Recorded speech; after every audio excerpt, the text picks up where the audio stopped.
Thinking differently. Neurodiversity refers to the natural variation between human brains that make us all unique. With the number of people diagnosed with a neurodivergent condition rising, every workplace should strive to make improvements for staff, colleagues, and patients. This article for the Podiatrist was written by Emma Bennett. Introduction. A growing number of people in the UK are being diagnosed as neurodivergent. The Brain Charity estimates that at least 20% of the adult population have a diagnosable neurological condition, but the real figure could be much higher. Cohort studies have found a 20-fold increase of ADHD diagnoses in adults between the year 2000 and 2018, and a 787% increase in autism diagnoses within a similar time frame. While the reasons for this rise are unknown, many experts believe it is in part down to an increase in awareness and understanding of different conditions, as well as the ever-evolving definition of what is considered neurodivergent. Professor Ginny Russell from the University of Exeter, lead author of the 2022 study into the rising number of autism diagnoses, recently told The Guardian, "Diagnoses have increased because of ever wider assessment boundaries that are still moving outwards." Part 1. Every brain is unique. Neurodiversity is an umbrella term, explains Kim Ward, a training project coordinator for the Brain Charity, which offers workplace training to support people who are neurodivergent. The term was coined by sociologist Judy Singer to encompass the natural variation in human brains and how we all see the world. A neurodivergent person is someone who has a significant difference in the way their cognitive function works from what we call a neuromajority, or what might be classed as neurotypical, Kim says. But obviously, everyone's brains work differently. So whether there is in fact a neuromajority is also up for debate. A broad spectrum of neurological conditions may make someone neurodivergent, such as autism, ADHD, dyslexia, dyspraxia, dyscalculia, and Tourette's syndrome. Despite it taking years to get a diagnosis in some cases, some workplaces will only offer support following diagnosis, Kim says. We caution against that, because for people diagnosed as adults, it comes with a large emotional burden. You suddenly recognise you have been working at a disadvantage for your whole life. At school, you may have been told you weren't working properly, or you may have lost your job because you were unable to meet the demands of a role. There's a need to support that diagnosis with empathy and understanding. If somebody says, "These are my challenges and these are my skills," it's then up to a team to work holistically to support that. Part 2.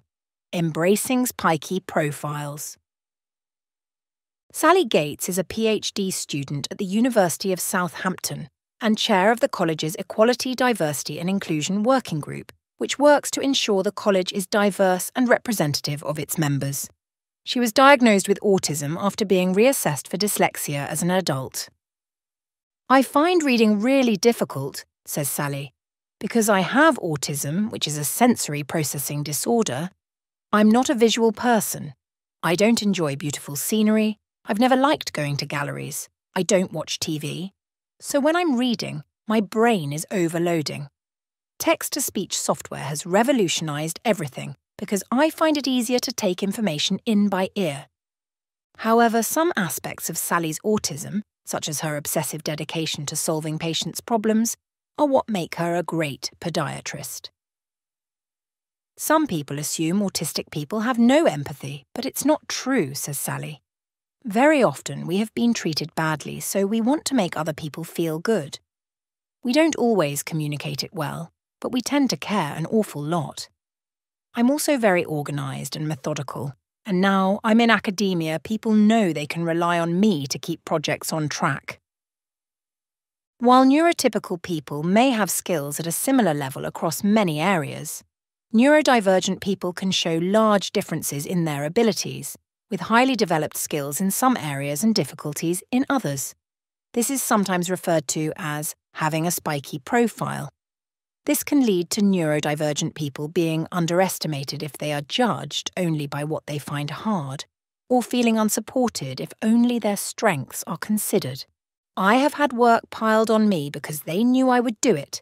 The idea of not following the rules doesn't occur to me, says Sally.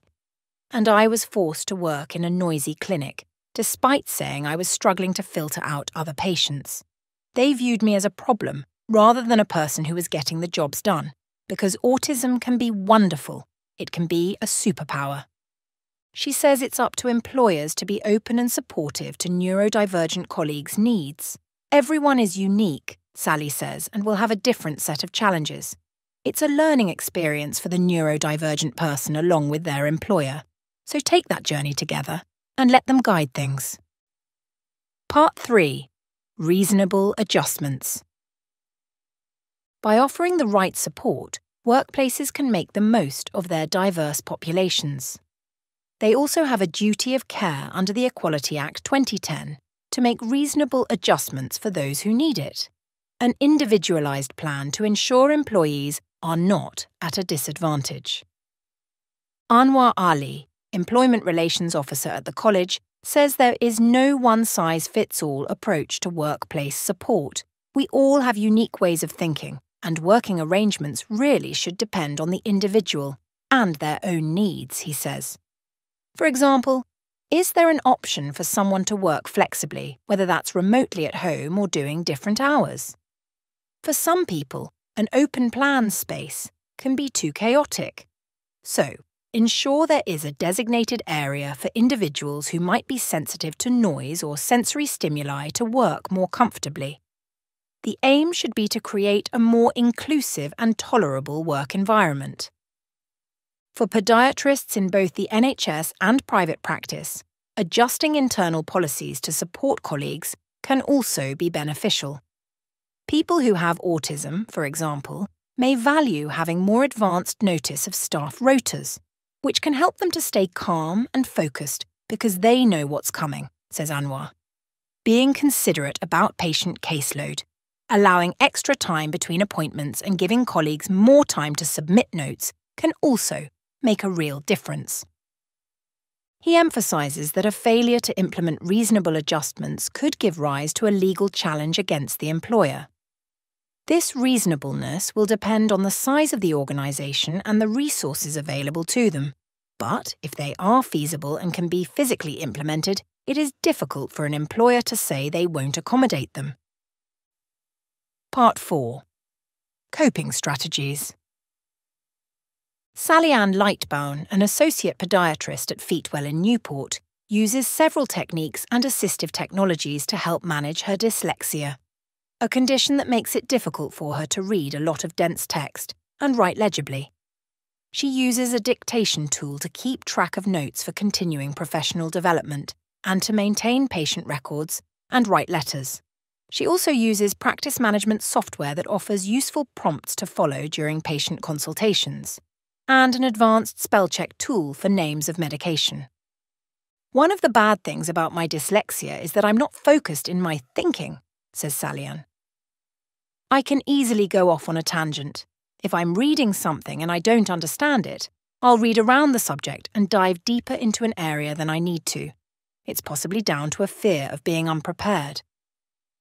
The night before clinic, I read my patient's notes to check I'm prepared. If I have a new patient or someone who is particularly complex or anxious, I'll allow an extra 10 minutes before an appointment to gather my thoughts.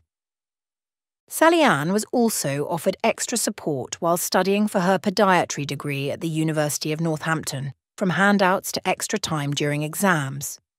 At first, I found the help overwhelming because I was in my 40s and had my own coping strategies. But little things like having an advanced copy of lecture slides to write my own notes were really useful.